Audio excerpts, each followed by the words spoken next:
السلام علیکم ورحمۃ اللہ وبرکاتہ۔ الحمد للہ رب العالمین، والصلاة والسلام علی اشرف الانبیاء والمرسلین، وبعد۔ جادو، نظر اور حسد یہ بڑی تباہ کن بیماریاں ہیں، اور جنات کسی وجہ سے بھی لگ سکتے ہیں، انسان کے گندا رہنے کی وجہ سے، اور انسان کی باغیانہ روش پر چلنے کی وجہ سے، گندے کام کرنے کی وجہ سے، گندی مجالس اختیار کرنے کی وجہ سے، اور گندی موویز دیکھنے کی وجہ سے، تصاویر دیکھنے کی وجہ سے یہ انسان پر حاوی ہو جاتے ہیں۔ بعض اوقات اگر انسان شریعت محمدی سے باہر ہو اور وہ ذکر و اذکار کا خیال نہ رکھتا ہو اور وہ بہت زیادہ خوبصورت ہو، تو وہ جہاں پر بھی برانا ہوگا، کپڑے نکالے گا، بسم اللہ نہیں کرے گا، اس کے وجود کو دیکھ کر بعض جنات عاشق ہو جاتے ہیں اور خواتین کو یہ زیادہ نشانہ بناتے ہیں۔ لیکن ہم بات کریں گے یہاں پر حسد کی، اور یہ ایسی ایک بری اور خطرناک بیماری ہے جو ہلاک کر دینے والی ہے۔ اکثر یہ مشہور ہے کہ نظر زیادہ خطرناک ہے، لیکن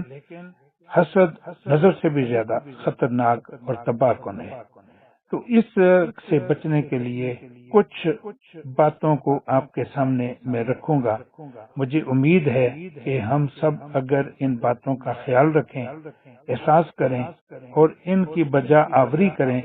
تو اللہ کے حکم سے، اللہ کے فضل و کرم سے ہم ان چیزوں سے بچ سکتے ہیں جو ہمارے پیچھے لگ جاتی ہیں یا لگا دی جاتی ہیں۔ اگر اعمال صالحہ کو بجا لایا جائے تو یہ اس بات کی علامت ہے کہ ان اعمال کو بجا لانے والا اپنی دعاؤں میں سچا ہے، بالخصوص ایسے اعمال جو خالص اللہ کی رضا کے لیے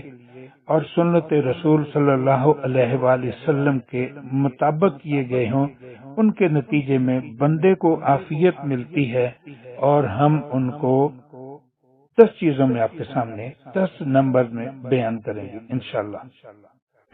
نمبر 1، حسد کے شر سے اللہ تعالیٰ کی پناہ مانگیں۔ نمبر 2، اللہ تعالیٰ کا تقوی اختیار کریں اور اس کے منع کیے گئے کاموں سے بچتے رہیں،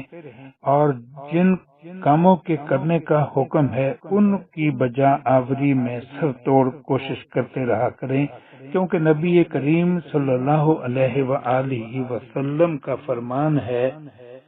تم اللہ کے احکامات کے محافظ بن جاؤ، اللہ تمہاری حفاظت کرے گا۔ اسی طرح تیسرے نمبر پہ حاسد کے حسد پر صبر سے کام لینا چاہیے اور اس سے درگزر کرنا چاہیے، اس سے لڑائی سے پرہیز کرنی چاہیے، اور اس سے نہ شکوہ کیا جائے اور نہ اسے پہنچنے والی اذیت کا بار بار دل میں خیال رکھا جائے کہ ہمیں تو تکلیف پہنچ گئی ہے، لیکن اب ہم اس حسد کو اپنے دل میں پیدا کر کے اس کے بارے میں یہ گمان کریں، یہ خیال کریں کہ یہ کب تباہ و برباد ہوگا۔ بالکل اس طرح کرنے کی شریعت محمدی میں اجازت نہیں ہے۔ نمبر 4، حسد سے خوف کھائیں، نہ اس کے اندیشے سے پریشان ہوں کہ ہمیں فلاں شخص کی طرف سے حسد پہنچ رہا ہے، حسد کی بیماری اس میں ہے اور اس کا شکار ہم ہو رہے ہیں۔ اس اندیشے کو بالکل دل میں نہیں لانا، یہ سب سے بہتر دوا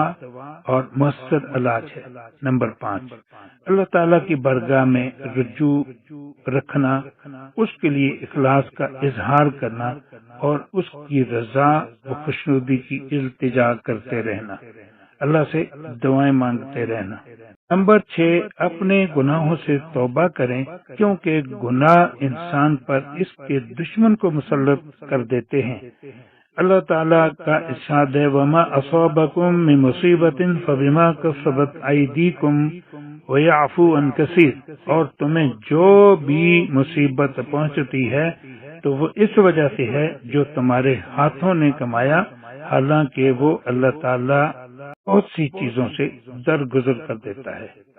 نمبر 7، اللہ تعالیٰ کے حکم کے بغیر کبھی کوئی تکلیف نہیں آتی اور نہ ہی وہ رفع ہوتی ہے، لہذا آپ اللہ تعالیٰ پر مکمل بھروسہ اور توکل کریں، کیونکہ جو اللہ تعالیٰ پر توکل کرتا ہے اللہ تعالیٰ اسے کافی ہو جاتا ہے۔ اور توکل کا تقاضا یہ ہے کہ جس ہستی کے ہاتھ میں شفا ہے اس سے مایوس نہ ہوا جائے، اور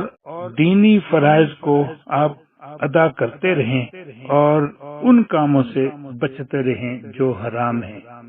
موسیقی، تصاویر، گھر میں کتے رکھنا اور حرام جانور رکھنا، اور اسی طرح بہت سارے ایسے کام ہیں جو گھر میں کیے جا رہے ہیں، ان کاموں سے بچنا اور اپنے گھروں کو اس طرح کی چیزوں سے پاک رکھنا اور اپنے آپ کو بھی اس طرح کی چیزوں سے پاک رکھنا۔ نمبر 8، جس قدر بھی ممکن ہو زیادہ سے زیادہ صدقہ اور نیکی اختیار کی جائے، کیونکہ مصیبت، نظر بد اور حسد کے شر سے محفوظ رہنے کے لیے صدقہ و خیرات میں بڑی عجیب اور حیرت انگیز تاثیر پائی جاتی ہے۔ ارشاد نبوی ہے، صدقہ و خیرات کے ذریعے سے اپنے مریضوں کا علاج کرو، اور اس میں ایک اضافی بات یہ بھی ہے کہ جو صدقہ کرتا ہے خالص نیت کے ساتھ اللہ کو راضی کرنے کے لیے، تو وہ کبھی مالی طور پر بھی پریشان نہیں ہوتا، اس کے مال میں بھی برکت آتی ہے، اس کے پاس مال آتا رہتا ہے اور وہ تنگ دست نہیں رہتا، اس کا ہاتھ کبھی بھی تنگ نہیں ہوگا۔ نمبر 9، احسان اور نیکی کے ذریعے سے حاسد، باغی اور موذی یعنی تکلیف دینے والے انسان کی آتش انتقام کو ٹھنڈا کریں، اس کی اذیت، برائی، بغاوت اور حسد جس قدر زیادہ ہو اسی قدر اہتمام کے ساتھ اس کے ساتھ نیکی کریں، ایسے اس کو باور کروائیں کہ آپ اس کے ساتھ مخلص ہیں اور دل سے بھی آپ کا یہی ارادہ ہو۔ شفقت اور مہربانی سے پیش آئیں، اس کو نصیحت کریں، لیکن اس کی توفیق انہی کو ملتی ہے جنہیں اللہ تعالیٰ کی طرف سے خصوصی حوصلہ عطا کیا گیا ہو، ورنہ لوگ تو بہت زیادہ جلتے ہیں اور انتقام کی آگ میں جل رہے ہوتے ہیں۔ ہمارے ساتھ جب بھی لوگ رابطہ کرتے ہیں کہتے ہیں آپ ہمیں بندہ بتا دیں تاکہ ہم اس سے محتاط ہو سکیں۔ قطعاً یہ بات بالکل باطل ہے، لغو ہے۔ انسان کبھی بھی اپنے آپ کو خود نہیں بچا سکتا، مگر وہ اللہ کے حوالے اپنے آپ کو کرے گا تو انشاءاللہ وہ بچ جائے گا۔ نمبر 10، اللہ تعالیٰ سب پر غالب اور کمال حکمت والا ہے، اس کے لیے توحید کو خالص کریں، کیونکہ اس کے حکم کے بغیر کوئی چیز نفع و نقصان نہیں پہنچا سکتی۔ جس نے اس راز کو پا لیا اس کے لیے ہر مصیبت کو برداشت کرنا آسان ہو جاتا ہے، بلکہ یہ صرف باقی تمام اسباب کی جامع ہے اور اسی پر ان تمام اسباب کے نتائج کا دار و مدار ہے، یعنی توحید الہی اللہ تعالی کی طرف سے عطا کردہ سب سے بڑا مضبوط قلعہ ہے۔ جو اس میں داخل ہو جاتا ہے وہ امن پا لیتا ہے، وہ اللہ کی حفاظت میں آ جاتا ہے